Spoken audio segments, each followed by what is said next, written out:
Today we're going on investment philosophy, and investment philosophy are just things that I personally believe in.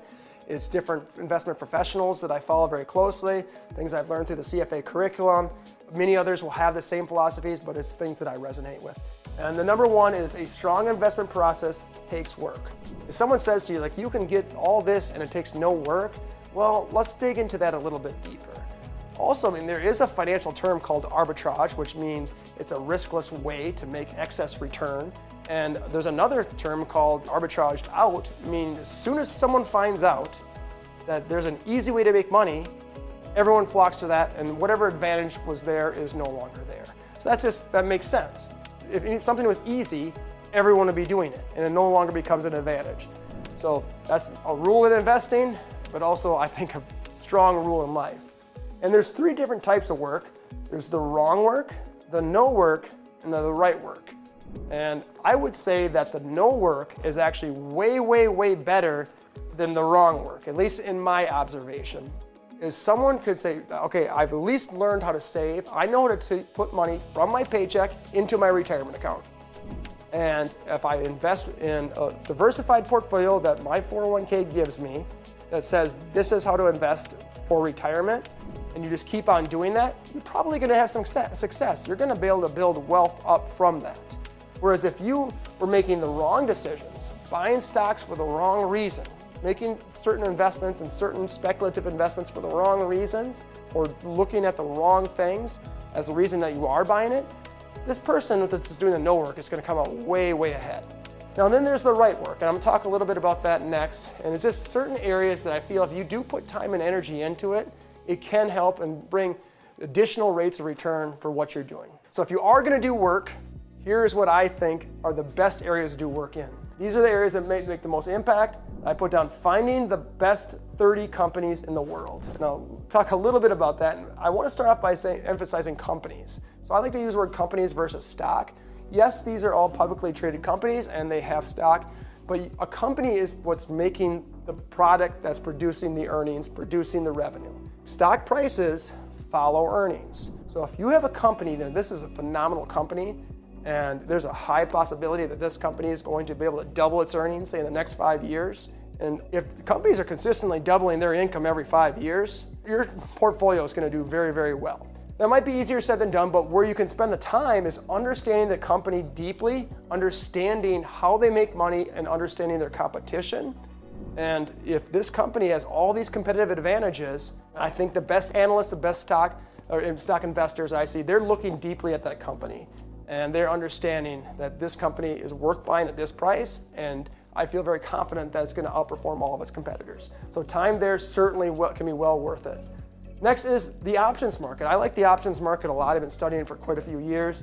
And one thing I like about it is because everyone can be happy. And what I mean by this is, I'm going to say there's three different types of people. The investors in the options market that are investing for protection. So in protection is like insurance, where they have a highly appreciated asset and they want to protect it with an options contract. They know that, all right, I'm probably not going to have as much money in the long run, but it's worth it to me because I have a big increase in this investment and I want to use an options contract to protect it. So there's a lot of details on how options work, but they know they're not going to quite have enough money, so they're willing to pay an options contract. And then you have the income person. Those are the people that are collecting the money. So you know what, I'm here and I'm just trying to add some extra rate of return for my portfolio, and I understand the risk and rewards behind it. And then the third is the speculators. Protections for insurance, speculators are like gamblers. They're the ones that actually are a big part of the options market, giving others the opportunity to have excess returns, because the speculators, just like a casino, people go into it, they do know that the casino makes money. And in an environment where the casino is making money, that means all the players on aggregate are going to lose. So there's going to be more losers than winners. And that's the same thing in the options market. You have people that are just putting, I was like, I'm going to put a little bit of money on this options contract, and if it hits, all right, I get to have a huge win. But for the most part, those people are going to be making money. But all three of these people are happy. This person gets the insurance, this person gets the income, and this person gets the gamble. Everyone leaves happy. So that's one thing I like about the options market. But if you spend a lot of time in it and you understand it very deeply, there is ways that you can make some excess return. The third is private markets. I've enjoyed very much through the CFA curriculum to understand deeply in how this all works. There's actually a whole pathway now that shows this labeled patent. It's just a way to be able to analyze companies that aren't available to others. And it's getting very big now, where all the private equity, the venture capital, all ways that you can invest in startup companies or even early stage companies and be able to take advantage of that early stage growth. Because a private investment theoretically should make more than a public investment just because of that liquidity premium. And certainly if you put time in there, that can be well worth it. And the last one, this is only for business owners, but it's like CFA level 2. I have different things on that. It's called capital budgeting. All that is if you're a business owner and at the end of the quarter, you got extra money, you have a choice. Do I keep it for myself or do I reinvest in the company?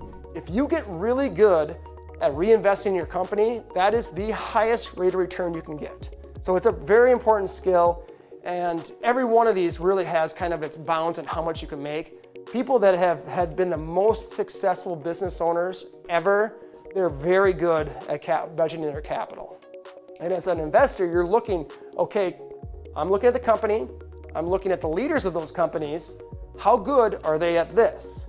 So if you're a business owner, be really good at this, and then these 4 things. So the number 1 and 2, it's kind of, anyone can do that. This one is anyone plus accredited investors, and the last one is if you're a business owner. So hopefully that's helpful. I think that these are 4 areas that you want to put work into it. It can be well worth your time.